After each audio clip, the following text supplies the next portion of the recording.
Well, good morning. Give you enough information so far? All right, I don't want you to get your mind numb out here. A couple of things before I kind of get into this. We talked about 225 years at the university, and I like to think one of the unique hallmarks of this university is its engagement with the community.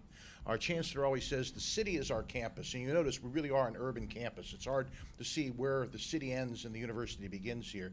We celebrated part of that 225 years here by dedicating 225 acts of caring and kindness. So every day when you went to the university's website, a different service act by some group, student group, faculty group, alumni group, was featured, because that's a critical part of our institution.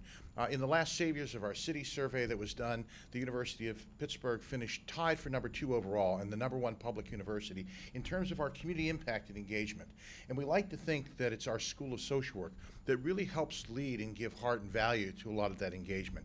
We are always up front in everything like that. And so you as students, potential students, really should look for the opportunities through the school and through our university to get out into the community and make this your learning environment. So that's what we try to do within the KOSA program here. We're looking to develop professional leaders. Leaders of community service organizations, community development organizations, and organizations that are focused on community and social change. And so that's really the goals that we set forward. And you know, when you come out of the school, we usually see you moving into mid-level management or leadership positions. Many people move into community organizing roles, and it's just funny how often they become executive directors out of that kind of work, because they identify needs and issues, work on those with community residents, and build programs.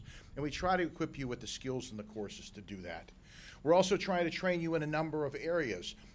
As we looked at direct practice, you kind of look at the micro environment, working with families, individuals, small groups. In KOSA, we look at larger macro systems.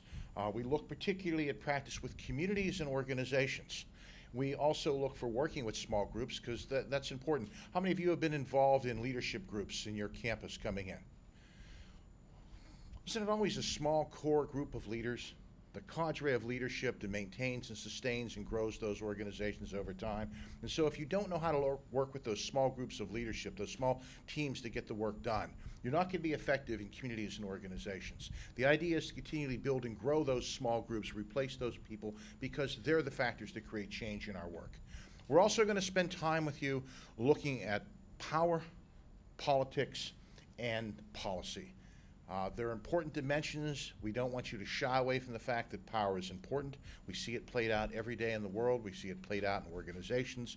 We see it played out in terms of politics in our personal relationships, family relationships, and everything else. We want you to become adept at working in that environment as well. There are certain values and principles that are really critical to the work that we do.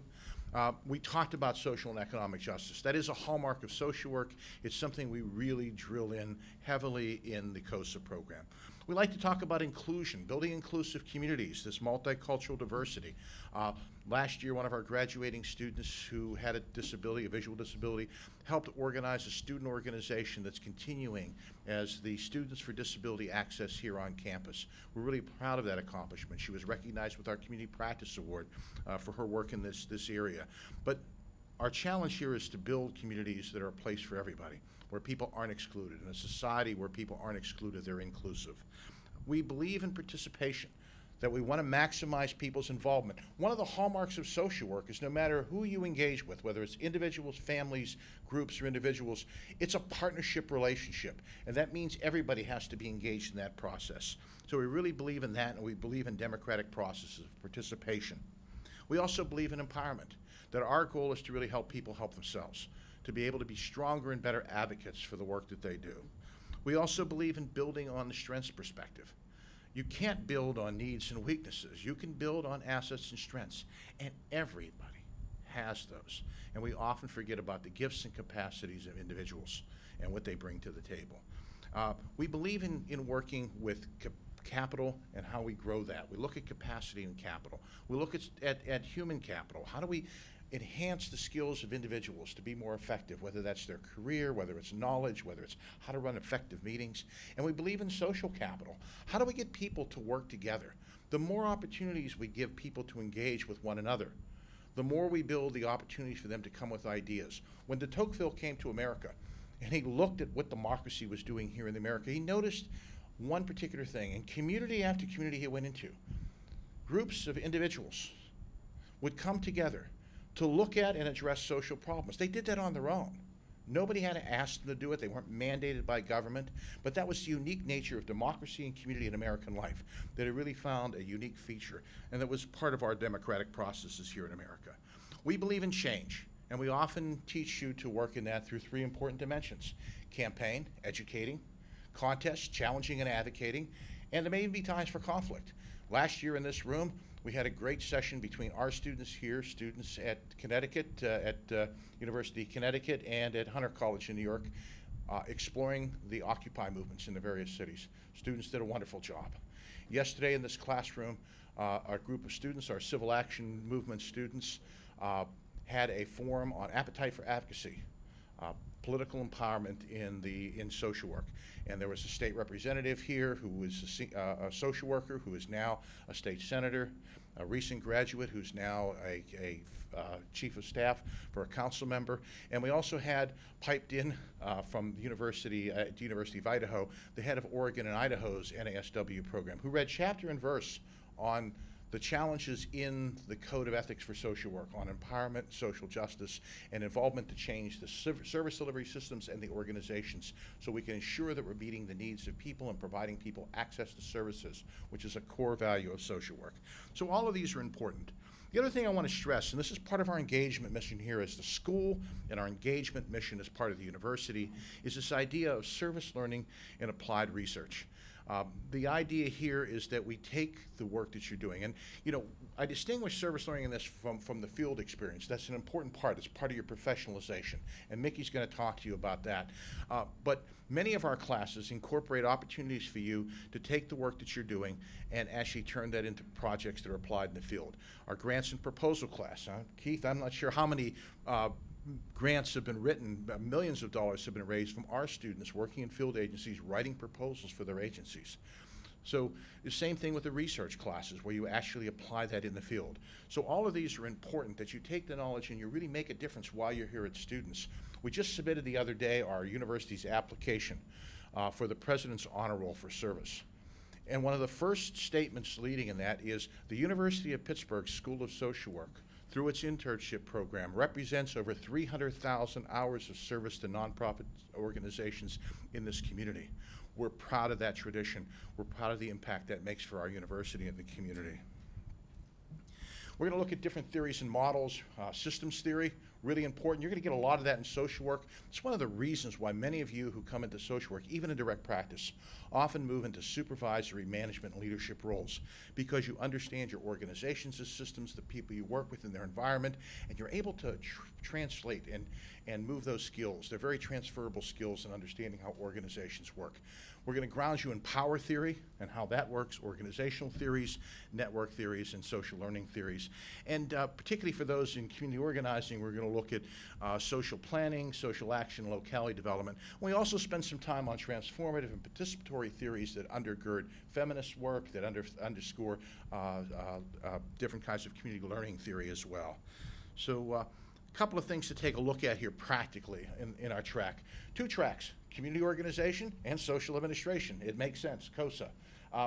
And you have a choice of either of those. Although many students are now choosing to do both, and it is possible for you to come through and have both concentrations, provided you do both research classes. We do offer a certification in social service, human services management, and again, I want to stress that is also open to direct practice students. I had a class this term, and I had 7 direct practice students taking the class in social administration because they want to lead into this area.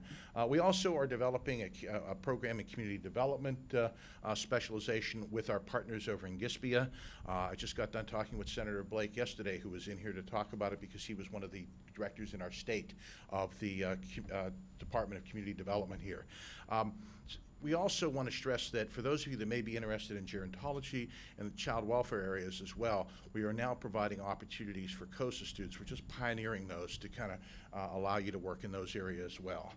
We have joint degrees with GISBIA, of course, Graduate School of Public and International Affairs, and we have students doing both the Masters of Public Administration for urban and leadership work and nonprofit management, as well as the Masters for International Development, maybe your interest is working with NGO organizations in other countries, and so our GISBIA program provides that opportunity for you.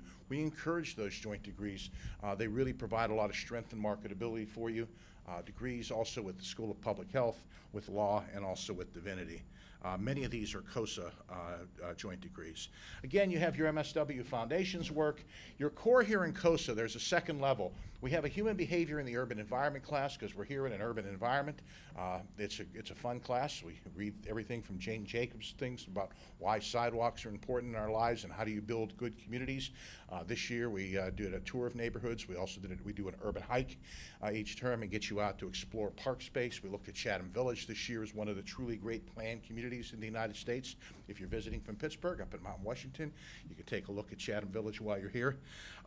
And we also have a class on organization and public policy, which is our second level social welfare class that really looks at advocacy work and policy work within organizational environments. What distinguishes our program in terms of research is we have two tracks. If you are in social administration, you will take organizational research. A little bit different than program evaluation or some of the other evaluations in direct practice. This one looks at assessing boards or assessing organizations and looking at are they doing the work they need to be doing. Looks at logic modeling and looks at how you incorporate evaluations in overall structures of programs and organizations. In community organizing, we teach community-based participatory research. We actually teach that out in the Homewood-Brushton community, where one of our faculty is now working with the Homewood Children's Village, which is a replication of the Harlem Children's Zone. So the students meet there in the community and actually go out with residents of the community doing their research and engaging the community while they do that research work. Our COSA, let me make sure I covered everything on it. Oh, COSA skills and electives. Again, we're going to break that down into the two skill areas, and we also have field work in your second year to complete your concentration. Our classes kind of line up around community organizing. The two core courses are community planning and development. All students take community organizing and social administration. Then you have to do two skills electives. You can do more for your other electives, but you're required to do two. In CO, it's usually community planning and development and community social change, issue, labor, or political organizing, but you can also take group and intergroup skills, particularly if you want to do facilitation or meeting work, negotiation, mediation work. We have certain courses like grants and proposals that cut across both programs. Leadership and teams also cuts between either program. And then over in social administration, courses like human resource management and supervision, financial management, grants and proposals, those three with social administration form the base of our human service management certificate. We also teach public relations and marketing work and a number of others. And we encourage our students to study outside this area. If you're really interested as a COSA student to get licensed, I really encourage you to look at the models of intervention and maybe another direct practice course. But many students go on to study geographic information systems or international development classes. Depends on what you're at. The one thing to keep in mind here as you're selecting a School of Social Work is what does the university offer you in additional studies that enhance that work. We are a very strong program in joint degrees, but we also offer a lot of rich learning experiences. So maybe you want to do a women's studies certificate. You know, there are a number of opportunities that are available to you here in the university. The bottom line is, what are you going to be able to do when you come out of here? And the only way to tell that is really looking at what some of our alumni are doing. We're leading international associations. The International Downtown Association for years was run by one of our alums. Many of them are CEOs of nonprofit communities here. Some of the strongest leadership in this sector came out of the school. It's always been a place that provides that leadership here. They're directing multi-purpose centers in neighborhoods here in the city and throughout the county. They manage neighborhood initiatives. If you get a chance to get out to Lawrenceville while you're here, the head of the Lawrenceville Corporation is one of our alums. If you go to Southside, you look at all the work that's being done in the neighborhood revitalization of the main streets, that was done by two of our alums from the program here. So we're really proud of the tradition of our work that's being done out in the community. They're working with social change organizations. They're working with hunger and justice programs. They're teaching and administrating social work programs. Most of the faculty of Georgia State University are alums from our COSA program, actually. And they staff and lead foundations, corporate, family, and other foundations in the community. So a lot of rich opportunities for you to learn from and mentor with, and that's the other thing you want to look at. What are the opportunities you'll have to mentor with alums and with social workers in the area? Lastly, I want to end with this. Never doubt that a small group of thoughtful, committed citizens can change the world. Indeed is the only thing that ever has. That's attributed to Margaret Mead.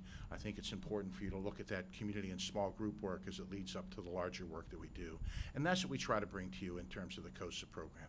I want to apologize because I won't be around for the Q&A. Today is our Civic Engagement Leadership Learning Community, which we run for the undergraduate students, a group of sophomores, and we're taking them out toy shopping. They've been diligently raising money. We're going to be purchasing about $2,000 worth of toys. It's great to come in there with like 12 shopping carts all lined up with toys, and we'll have a good time. And you know, Lynn mentioned the Guatemala. We have another group of students that are actually raising toys, and they're going over Christmas to Guatemala with their toys to take them down to an orphanage there. So, you know, lots of opportunities for you to get engaged in our school. We hope you will choose us and get involved through the School of Social Work. Thank you.